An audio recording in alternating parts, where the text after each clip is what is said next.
Thank you, Heather. That was lovely. Thank you, everybody. And thank you, Ron. I'm so happy to be here with all of you. It's quite a thrill. And these other two poets I've never met before in person. So on the page, but not in person. So very happy to be here. And I'm going to start.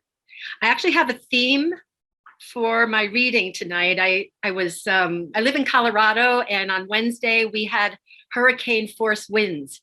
Some, not constantly, but gusts. And so I was in that, and from Florida, and I've lived in Chicago, and I've been around wind a lot. And this has been a big week for wind, and for many people, quite a horrible week for wind. And I decided that I would dedicate my reading to all the families of people in Kentucky and Illinois who have lost loved ones. And in Tasmania, there was something that happened that was pretty horrible and wind related. Anyway, I'm very touched by it all, and I want to send this out to them. I was going to entitle it "Who Am I to Blow Against the Wind" by Paul Simon, but I decided I'm just going to call it a poetry reading from 5 windy cities. And these are all cities that I've lived in over the years. When I started writing, I was in New York City, and that's where we're going to start. A Brief History of Faith, Manhattan. She walks down Broadway. There is a continual motion like a movement of Bach. There is music to die by, music to kill over. No one looks at you when you get old. There's that whole set of thrills you lose as you walk down the street. Oh, 1 or 2 vendors, an occasional busker, but you can't quite believe them. Yesterday, there was a man reading Hardy on 1/16th, holding out a paper cup. I just came down from Grant's tomb. You can tell a human being by the eyes, the eyes. Let's say there is good in this world. And if you want it, go down the steps past the gentleman who lives beneath the columns by the tomb. Keep going, and the river will begin to stink. You can't miss it. That breeze will hit you in the face, the movement like a fugue, the way your hands answer each other. Listen, there are oboes in that wind, if you're quiet. Remember how you thought you'd never find love?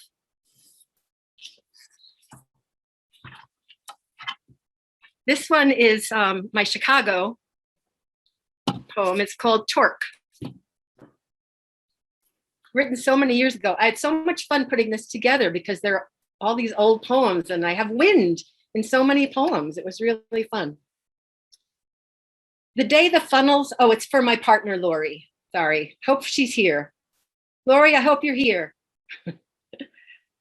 She has trouble getting in usually, so we'll see. The day the funnels jockey like speeding UFOs along Bernard, break from the blackened west like arms of a raging amoeba to crash a path along Chicago's North Branch, east on Foster, scissoring oaks, severing limbs with the abandon and logic of a bowling team of gods. You quit choice, true value, and I gaze with longing at photos of Wyoming, Tetons, a cathedral of tranquility. It's easy to die with your heart pounding in the sun parlor, surrounded by stained glass and flying buttresses, easy. When I run in circles from window to door, back and forth with ontological questions tapping my skull like, which wall is a load-bearing wall, or was this a warning or a watch? I know myself puny and hysterical, craven and candescent, a star imploding in the great order. I wish on myself. I wish, but everything is elemental. Lori walking up Kimball without a clue, the old dog peeing 1 block over, biting at hailstones, the funnel passing by so quickly, the landlord says, "What tornado?" and invites me to drink his booze. I'm obsessed with wind, green alien air, molecules torquing in the thunder, that leap at the roof of the house like a crazed bionic, neither friend nor foe, only bigger than everything that exists. Addiction, ad firms, computers, sex. Lori turns the corner and the old dog rummages through recycling. And all the photographs that were on my desk, that were blown on the floor, lie still as the dead. What's hard is in the clearing that follows the noise like a thief, that siphon of sweet adrenaline, all the wild horses grazing. And I think Heather mentioned a book with Kristine Snodgrass that we had published this year from Hysterical Press. And it's called 00. And I wrote with Kristine when I lived in Albuquerque and she was in Florida. So this is an Albuquerque wind poem. And if anyone's lived in Albuquerque, maybe you know that when it gets really windy there, people don't go outside. They stay in, like you can take the day off from school for wind, which I thought was pretty interesting. And we had been fooling around with a didgeridoo that had spirals on it. Anyway, this is our poem. And you know, it goes back and forth between the two of us. It's called Hum. Sometimes I leave my footprints on buildings as if they were horizontal. I'm leaning as I blow, my breath a journey, going sideways. We drones play something and we are becoming extinct. It would be too easy to say we do it for the queen, too delineated. But we do. We lisp honey at the edge of the spiral. We sway among the ladies in waiting. My footprints leave without me sometimes, illegally hitchhiking, taking chances in Subarus and pickup trucks. My feet itch because they are astounded. If I walked to Mexico from here, I would learn if my shoes were boats for blood or just how easily clay could clog my toes. The smoke spirals around like a hurricane and surprises the extinct. Horse heads, CD racks. It spins into me, causes sneezes and vertebrae. Where does it all stop? Where is the vortex? Even the wind from our mouths surprises us. Even Fuentes, even Anzeldua. Had to get her into a poem, had to. This is a Florida poem, and I moved to Florida in 2002 and then went through several years of some pretty severe weather.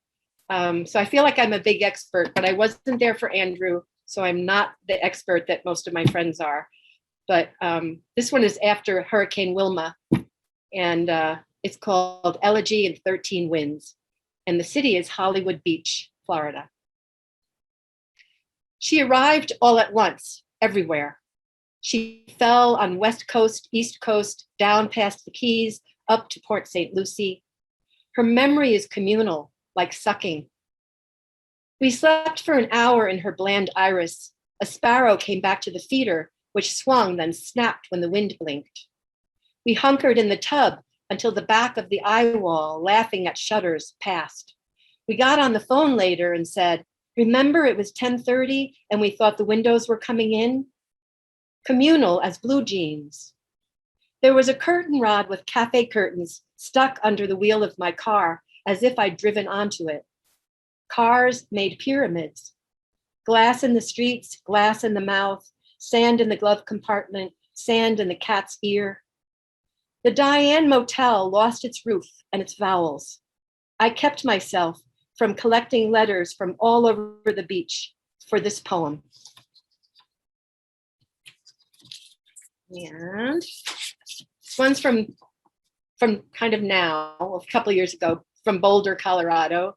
And it's called The Integrity of Matter, or Peace in the Rose-Colored Now.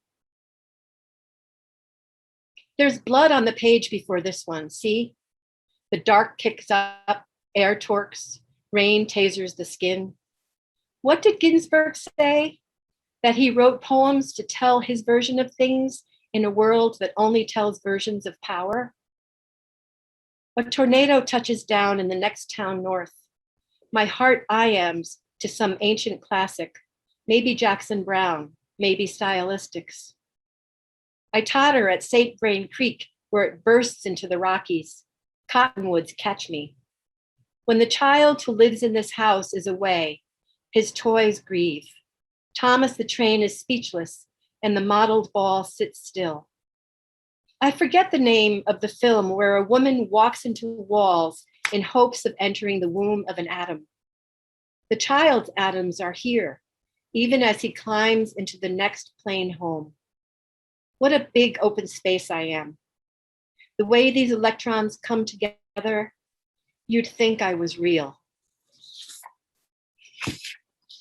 And the last piece is my piece from the Alaska Quarterly Review, which Ron took in about 5 minutes. I think it was the best acceptance I've ever had. And it's called Year of the Carousel Horses, and it's quite excerpted. So, it's down from like a lot of minutes to like 3 or 4. So this is it. Oh, and it's for my friend Sam, who is one of my collaborators. I don't know if he's here, but if he is, Sam, I love you. You know, I wrote this for you and with you. For the time being, all my photos have turned their backs on me. My books slump and worry and tick like clocks. Clocks themselves remain clocks, but move around the room at night, deft floaters, dark subterfugers. Red mask comes down, boxes skew behind pillows, a tiny white plate of footprints disappears. 2. Yet look at the way my hair sticks straight up in the morning. You would think my dream had tortured someone and made me witness, or my hair was a row of sentries keeping guard through the night. I mustn't satirize my life. The wind feels like tongues when I turn left at the sea, and my hair is stuck, as they say, on stupid. Something is wrong if all the pelicans are going one way and I the other. Is there a way to sleep so my hair lies flat? And when the pelicans notice they've lost me, what then? I expect there will be a mourning period, but who knows?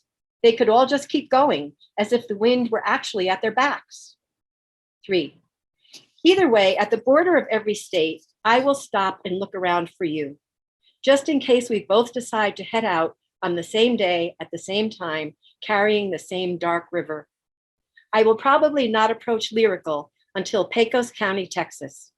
There, I will simply sit down by the side of the road and weep.